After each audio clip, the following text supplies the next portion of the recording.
Little Danny Flejar was only 3 when the Cleveland Catholic Diocese closed St. Casimir Parish. He kept asking his father as we stood outside the closed church in the cold. He says, "Dad, why can't we go in?" He asked me those many questions when there was no answer for it.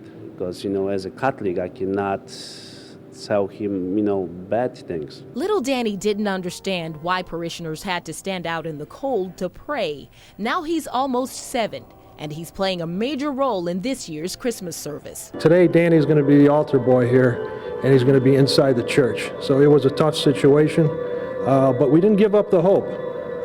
We kept writing, we kept working with the other 10 churches. Last March, the Vatican overruled the Cleveland Diocese and ordered the closed churches to be reopened. It took months, but they're open now.